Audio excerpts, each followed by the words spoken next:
Okay વિદ્યાર્થી મિત્રો, આજના લેક્ચરમાં હું તમારું હાર્દિક સ્વાગત કરું છું.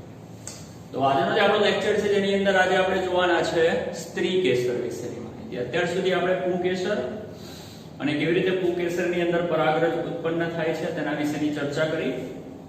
આજના લેક્ચરથી આપણે શરૂ કરીશું સ્ત્રી કેસર વિશેની માહિતી. જો કે આજે આપણે જે લેક્ચર છે તેની અંદર ત્રણ વસ્તુ જોવાની છે. પહેલી જે વસ્તુ છે તે છે સ્ત્રી કેસર. સૌથી પહેલા જે આપણે અભ્યાસ કરીશું તે છે સ્ત્રી કેસર.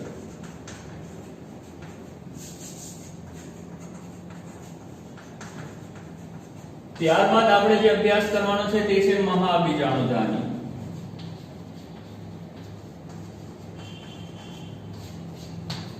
અને ત્યારબાદ જે આપણે અભ્યાસ કરવાનો છે તે છે ભ્રૂણપુટ.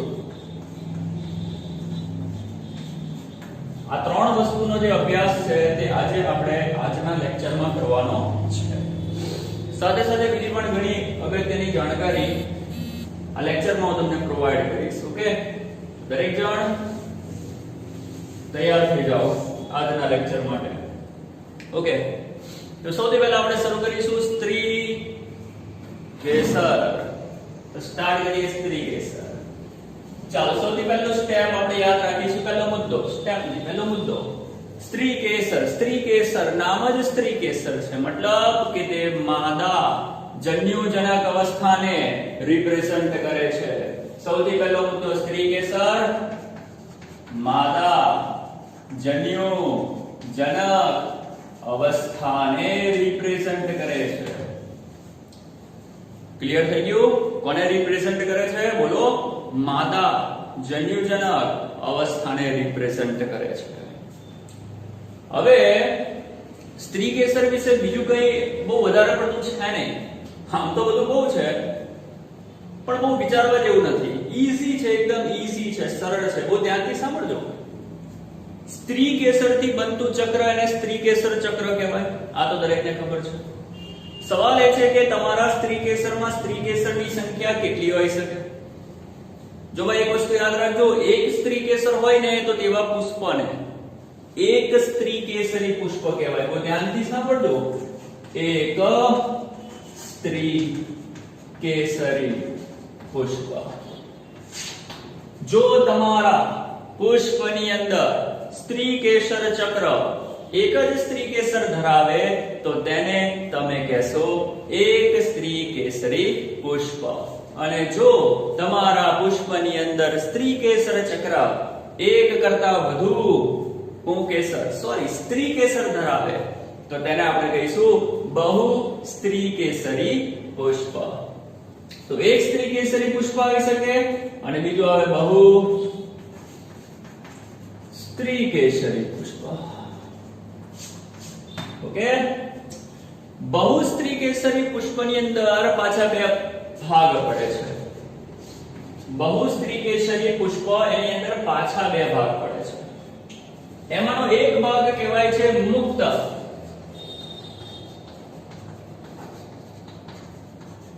અને બીજો ભાગ કહેવાય છે યુક્ત. બંનેમાં પાછળ સ્ત્રી કેસરી તો લાગશે. એક સ્ત્રી કેસરી પુષ્પમાં તો એક જ સ્ત્રી કેસર હોય, કોઈ વાંધો નથી, અને એક સ્ત્રી કેસરી જ કહેવાય. પણ જે બહુ સ્ત્રી કેસરી પુષ્પ છે તેમાં બે ભાગ પડે છે, મુક્ત અને યુક્ત. આમાં ડિફરન્સ શું છે? એવું કહેવાય છે કે જો તમારી બહુ સ્ત્રી કેસરી પુષ્પની અંદર બધી સ્ત્રી કેસર એકબીજા સાથે સંલગ્ન હોય, જોડાયેલી હોય, તો તેને કહેવાનું યુક્ત સ્ત્રી કેસરી. અને બધી જ સ્ત્રી કેસર એકબીજાથી મુક્ત હોય તો તેને આપણે નામ આપીશું. શું નામ આપીશું? મુક્ત સ્ત્રી કેસરી. જો સ્ત્રી કેસર એકબીજા સાથે જોડાયેલી હોય તો તેને કહેવાશે બોલો યુક્ત સ્ત્રી કેસરી. અને સ્ત્રી કેસર એકબીજાથી મુક્ત હોય તો તેને શું કહીશું? મુક્ત સ્ત્રી કેસરી. તો ઓકે, આટલા પોઈન્ટ દરેકને ક્લિયર થઈ ગયા છે. હવે આપણે શરૂ કરીશું સ્ત્રી કેસરની રચનાને સમજવાનો પ્રયાસ કરીશું. એનસીઈઆરટી ની ટેક્સ્ટ બુક ની અંદર તમને લોકોને જાસૂદ એને એક્ઝામ્પલ આપેલું છે, આકૃતિ આપેલી છે, અને જોઈને તમને સ્ત્રી કેસર વિશે માહિતી ખબર પડશે. સાથે સાથે તમને લોકોને બીજી પણ બે આકૃતિ આપેલી છે જેની અંદર એ લોકોએ યુક્ત સ્ત્રી કેસરી અને મુક્ત સ્ત્રી કેસરી એના ઉદાહરણ આપેલા છે. અફીણની અંદર એ લોકોએ યુક્ત સ્ત્રી કેસરી બતાવેલું છે અને ચંપાની અંદર એ લોકોએ મુક્ત સ્ત્રી કેસરી બતાવેલું છે. તો એકવાર દરેક જણ એનસીઈઆરટી ની અંદર ટેક્સ્ટ બુકમાં એમાં એક આકૃતિ આપેલી છે, તેને દરેક જણ એકવાર ચેક કરી લેજો તો તમને ક્લિયર થઈ જશે. ટૂંકમાં ખબર પડી ગઈ ને, સ્ત્રી કેસર જોડાયેલી હોય તો યુક્ત અને છૂટી હોય તો મુક્ત. બસ, બીજું વધારે કઈ રીતમાં ઉતરવાની જરૂર નથી. જ્યાં ઉતરવાનું હશે ત્યાં ઉતરી જઈશું, જ્યાં કામનું જ નથી ત્યાં વધારે અંદર જવાની જરૂર નથી. ઓકે, હવે આપણે વાત કરીશું સ્ત્રી કેસર એની રચના વિશે. જો યાદ રાખજો, સ્ત્રી કેસરની રચના 3 ભાગમાં વહેંચાયેલી છે. સ્ત્રી કેસર એની રચના 3 ભાગમાં વહેંચાયેલી છે. સ્ત્રી કેસરનો સૌથી દૂરસ્થ છેડો ઓળખાય છે પરાગ આસન તરીકે. હું એને આ રીતે બતાવીશ. સ્ત્રી કેસરનો જે દૂરસ્થ છેડો છે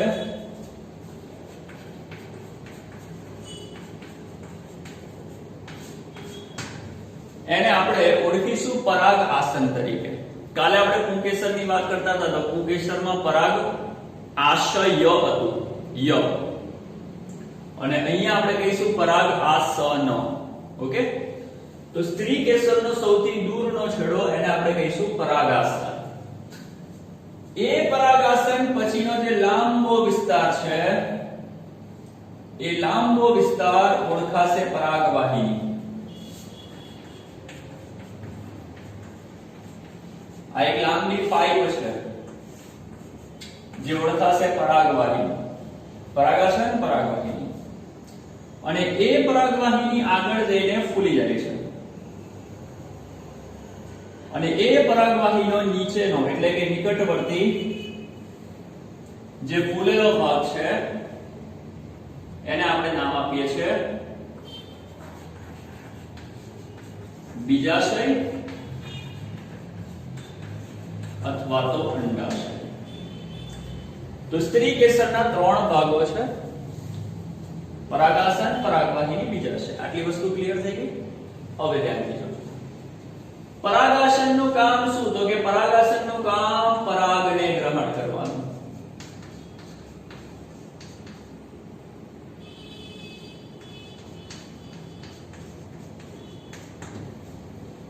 પરાગવાહિનીનું કામ શું? તો કે જ્યારે પરાગાસન પરાગરજને, પરાગ અથવા તો પરાગરજ સેમ જ કહેવાશે, જ્યારે પરાગાસન પરાગરજને ગ્રહણ કરે તો કાલે યાદ કરો આપણે પરાગરજને મુક્ત કરતા હતા ને ત્યારે પરાગરજ 2 પ્રકારની રચનામાં મુક્ત થતું હતું, દ્વિકીય અને ત્રિકીય.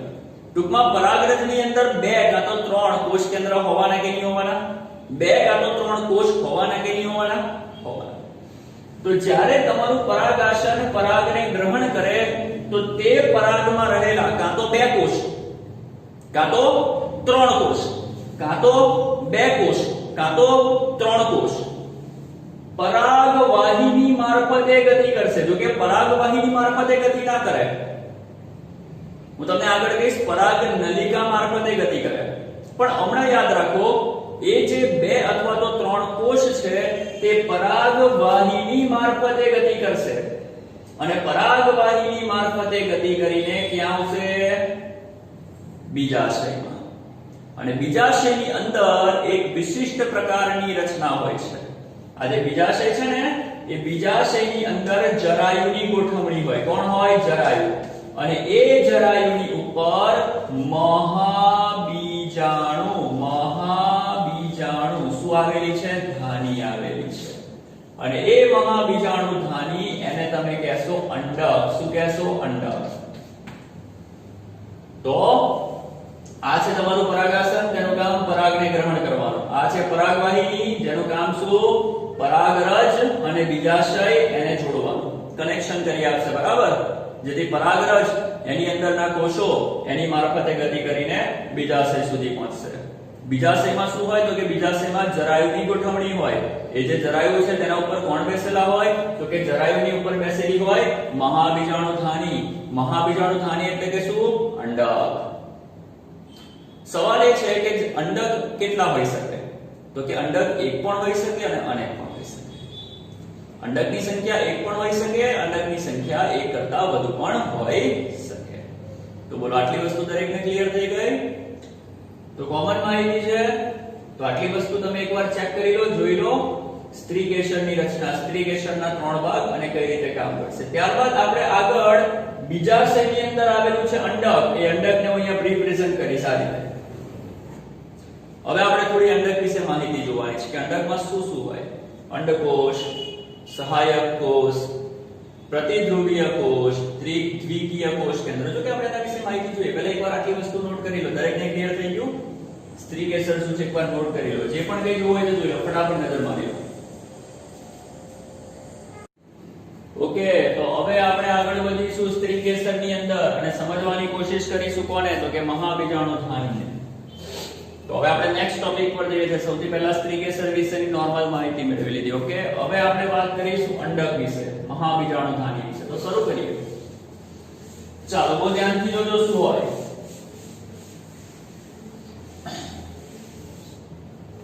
ચાલો, તમને તો ખબર જ છે હવે કે અંડક ક્યાં હોય, તો કે બીજાશયની અંદર હોય. હવે બીજાશયની અંદર વિશિષ્ટ રચના હોય છે, જેને આપણે શું કીધેલું, તો કે જરાયુ કીધેલું. અને એ જે જરાયુ છે એ જરાયુ સાથે કનેક્ટેડ હોય. કોણ હોય, તો કે અંડક, જેને આપણે મહાબીજાણુધાની પણ કહીએ છીએ.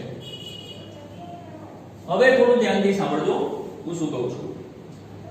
આપણે વાત કરીએ છીએ કોના વિશે, તો કે અંડક વિશે. તો પહેલા આપણે જોવાની કોશિશ કરીશું કે અંડક કેવું આવે.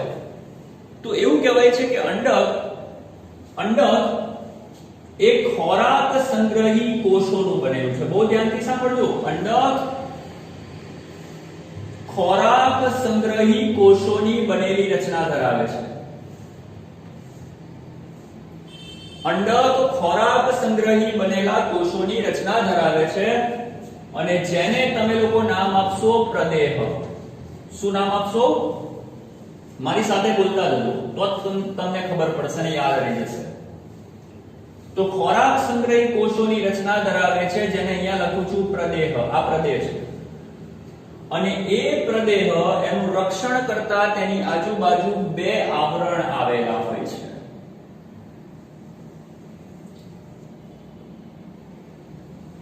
આ પહેલું આવરણ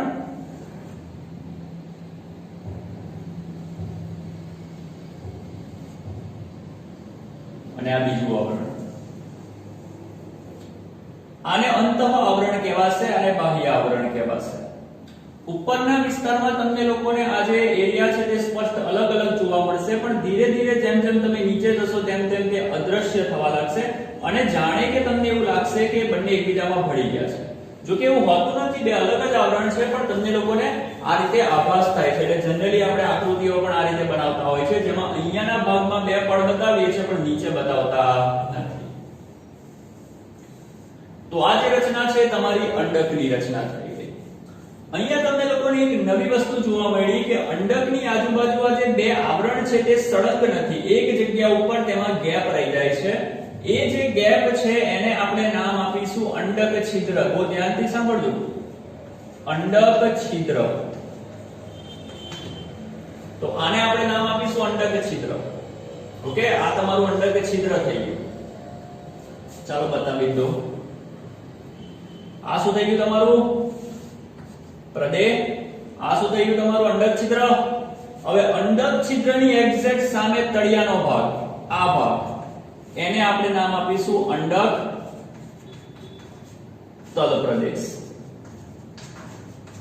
તો બીજાશયની અંદર આવેલું અંડક આ રીતનું હોય છે. દરેકને ક્લિયર થઈ ગયું? દરેક એકદમ પરફેક્ટ અંડકની રચના ખ્યાલ આવી ગઈ? બીજી વસ્તુ, આપણને ખબર છે કે અંડક એ જરાયુ સાથે જોડાયેલું છે, બરાબર ને? તો બીજાશયની અંદર હશે જરાયુ અને એ જરાયુ સાથે કોણ જોડાયેલું છે? તો કે અંડક. જરાયુનું અંડક સાથે કનેક્શન કરતી એક રચના જેને આપણે કહીશું અંડનાળ. શું કહીશું? અંડનાળ. જરાયુમાંથી એક નળી જેવી, એક નાળ જેવી રચના નીકળશે અને એ નાળ જેવી રચનાની મદદથી, એક દંડ જેવી રચનાની મદદથી તમારો આ જે અંડક છે એ કોની સાથે કનેક્શન કરે છે? જરાયુ સાથે કનેક્શન કરે છે. તો જરાયુ, માની લો કે આ જરાયુ અને આ તમારું કોણ અંડક, એ બેનું કનેક્શન કોણ કરાવે? આ દંડ કરાવે. એ દંડને આપણે નામ આપીશું અંડનાળ. તો આ છે તમારું અંડનાળ. અને અંડનાળ અને અંડક એ બેનું કનેક્શન જ્યાં થઈ રહ્યું છે એ ભાગને તમારે કહેવાનું છે બીજ છિદ્ર. શબ્દ ધ્યાનથી સમજજો. આ છે અંડક છિદ્ર અથવા તો અંડ છિદ્ર પણ કહેવાય, અને આને કહેવાશે બીજ છિદ્ર. બીજ છિદ્ર અને અંડ છિદ્ર. બોલો, આટલી વસ્તુ દરેકને ક્લિયર થઈ ગઈ? આ તમારું અંડક અથવા તમારા અંડકની રચના હતી. અંડક કંઈક આ રીતનું હોય છે. ઓકે, ક્લિયર, એકદમ પરફેક્ટ. હવે એને ઓર આપણે મોડિફાઈ કરીએ, એમાં ઓર ડીપ ઉતરવાની કોશિશ કરીએ. હવે આપણે વાત કરીશું આ પ્રદેહ. તો મેં તમને કીધું કે પ્રદેહ શું છે? તો કે પ્રદેહ ખોરાક સંગ્રહિત કોષોની રચના છે. એની અંદર એક કોષ હોય છે જેને આપણે કહીશું મહાબીજાણુ માતૃકોષ. પ્રદેહમાં એક કોષ હોય છે જેને આપણે નામ આપીશું મહાબીજાણુ માતૃકોષ. અને મહાબીજાણુ માતૃકોષ જનરલી કઈ બાજુના કોષ હોય? તો કે જે અંડછિદ્ર હોય ને એ અંડછિદ્રની નજીકના કોષ.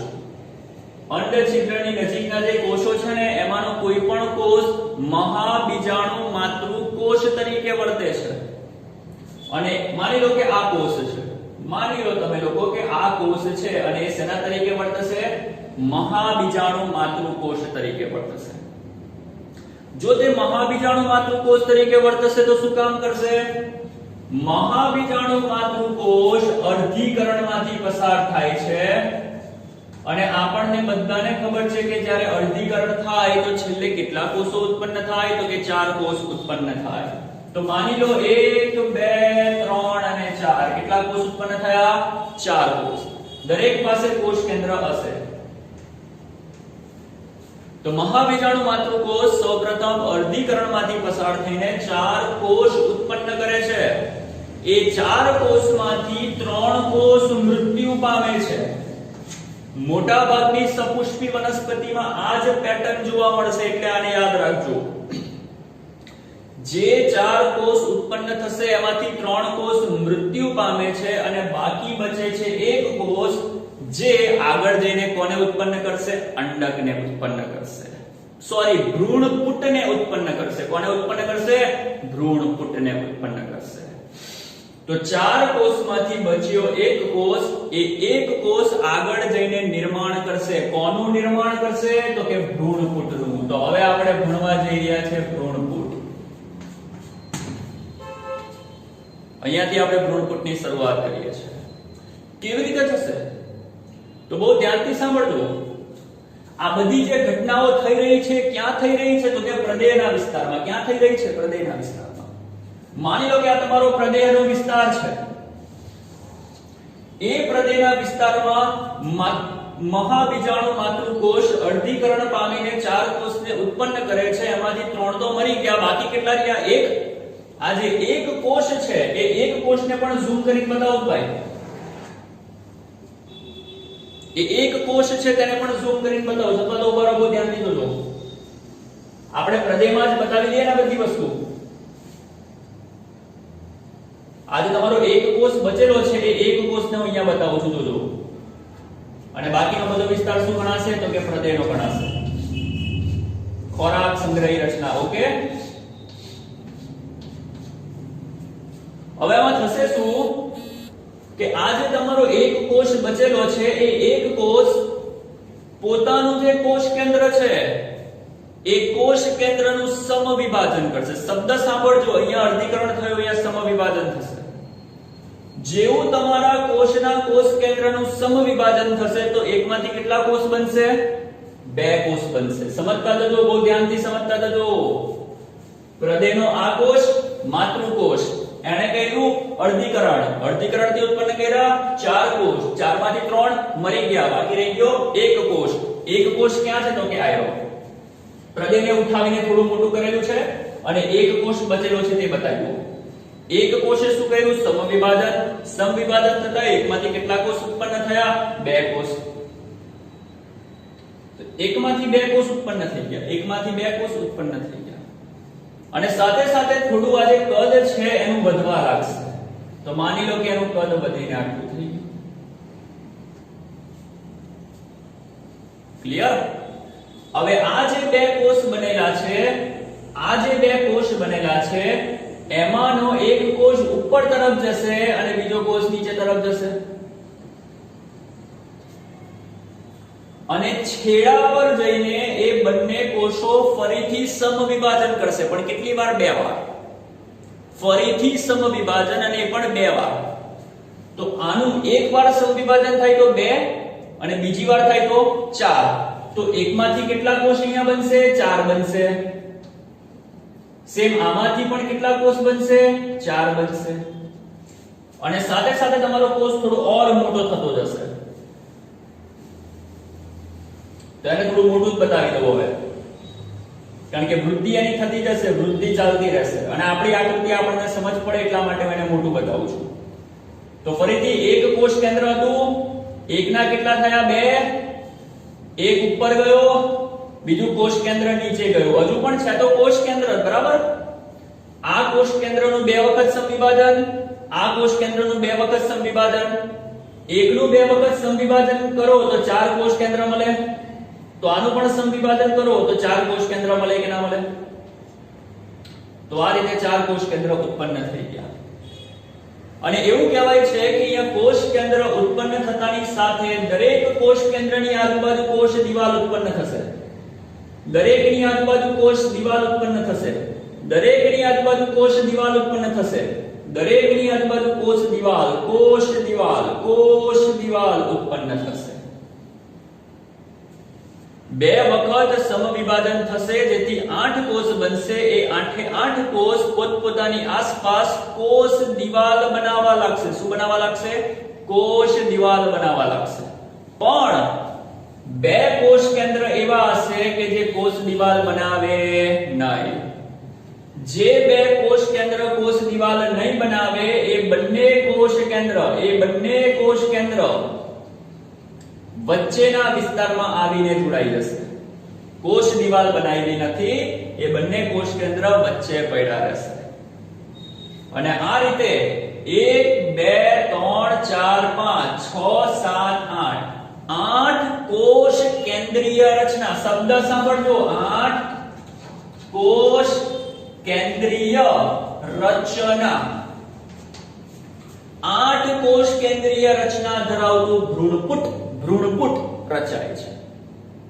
જેમાં વાસ્તવમાં જોવા જાઓ તો 8 કોષ કેન્દ્ર છે, પણ 8 કોષ કેન્દ્રમાંથી 1 2 3 4 5 અને 6 કોષ કેન્દ્ર એવા છે કે જેણે આસપાસ કોષ દિવાલ બનાવી દીધી છે. અને જો કોષ કેન્દ્રની આજુબાજુ કોષ દિવાલ બની જાય તો તેને કોષ કહેવાય કે ના કહેવાય? તો 1 2 3 4 5 અને 6 કોષ થયા અને 2 શું થઈ ગયા? કોષ કેન્દ્ર. તો ભ્રૂણપુટ 6 કોષીય અને 2 કોષ કેન્દ્ર ધરાવતી રચના છે. 6 કોષીય અને 2 કોષ કેન્દ્ર ધરાવતી રચના છે. આટલી વસ્તુ દરેકને ક્લિયર થઈ ગઈ? હવે આપણે નામ આપીશું કોષોને. હવે આપણે શું નામ આપીશું? કોષોને નામ આપીશું. પણ કોષોને નામ આપીએ એની પહેલા આકૃતિને થોડી મસ્ત અને ફર્સ્ટ ક્લાસ બનાવી દઈએ. ચાલો આને પણ હું કેન્સલ કરી નાખું છું, દરેકને ક્લિયર થઈ ગયું હશે, બરાબર? હવે આકૃતિને ફર્સ્ટ ક્લાસ બનાવીએ. ચાલો આ તમારું ભ્રૂણપુટ હતું. ચાલો ભ્રૂણપુટની ઉપર પેલા 2 એને પણ બતાવી દઈએ આ રીતે આવરણો.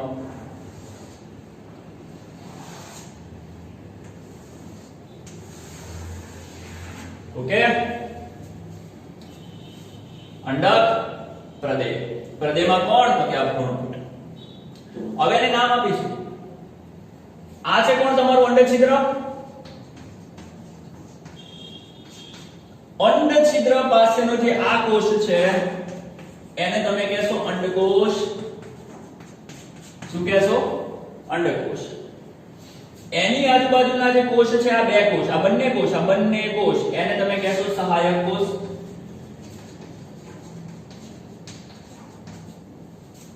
અને અંડકોષની એક્ઝેક્ટ સામેનો મતલબ કે આ તરફના જે 3 કોષ છે એને તમે કહેશો પ્રતિ ધ્રુવી કોષ.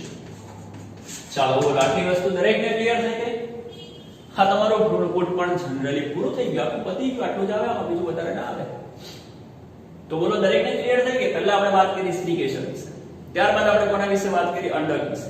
અને ત્યારબાદ અંડકની અંદર પ્રદેમાં કોણ? ભ્રૂણપુટ.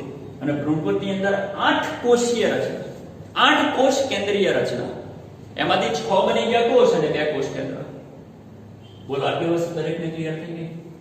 પતી ગયું, આમાં ઓર વધારે કે આવતું નથી. એકવાર ચેક કરી લો, આને નોટ કરી લો, યાદ કરી લેજો. અંડકોષ, સહાયક કોષ, પ્રતિધ્રુવીય કોષ. અને આને આપણે નામ આપીશું દ્વિકીય કોષ કેન્દ્ર. આને આપણે નામ આપીશું દ્વિકીય કોષ કેન્દ્ર. તો બોલો, દરેકને ખબર પડી આ વસ્તુ? ચેક કરો. ઓકે, તો આના સિવાય બીજા અમુક પોઈન્ટ જે આપણે જોવાના છે તે છે, જો હમણાં આપણે થોડી વાર પહેલા મેં તમને વાત કરેલી આ કોષની. હૃદયનો એક કોષ વિભાજન પામીને 4 કોષ પેદા કરતો હતો, બરાબર ને?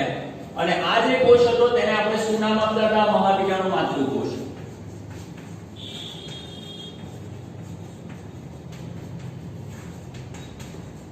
હવે એક વસ્તુ યાદ રાખી લેજો, જે મહાબીજાણુ માતૃકોષ છે તેનો કોષરસ એકદમ ઘટ અને કોષ કેન્દ્ર પણ સ્પષ્ટ હોય છે.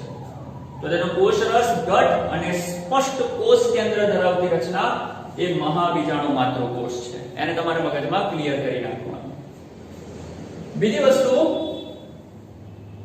કે આપણે હમણાં અહીંયા વાત કરી, જેમાં આ જે એરિયા છે, મતલબ કે અંડકોષ અને સહાયક કોષ, આટલો જે ભાગ છે એને તમે લોકો નામ આપશો અંડ પ્રસાધન. શું નામ આપશો? અંડ પ્રસાધન.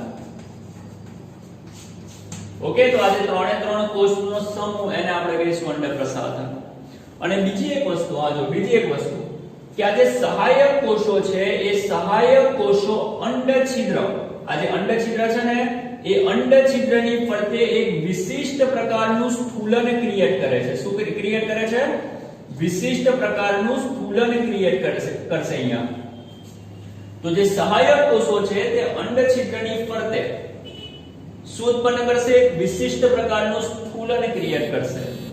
અને એ જે વિશિષ્ટ પ્રકારનું સ્થૂલન છે એ સ્થૂલન મદદ કરશે. કોને મદદ કરશે? પરાગનલિકા. કોને? પરાગનલિકાને અંદર તરફ પ્રવેશવા માટે. તો સહાયક કોષોની મદદથી એક વિશિષ્ટ પ્રકારનું સ્થૂલન ઉત્પન્ન થાય છે. વિશિષ્ટ સ્થૂલન જે મદદ કરે છે પરાગનલિકાને અંદર પ્રવેશવા માટે, મદદ કરે છે. ઓકે, અને એ સહાયક કોષો વડે ઉત્પન્ન થતી જે રચના છે એને કારણે તેને તંતુમય પ્રસાધન પણ કહેવાય છે.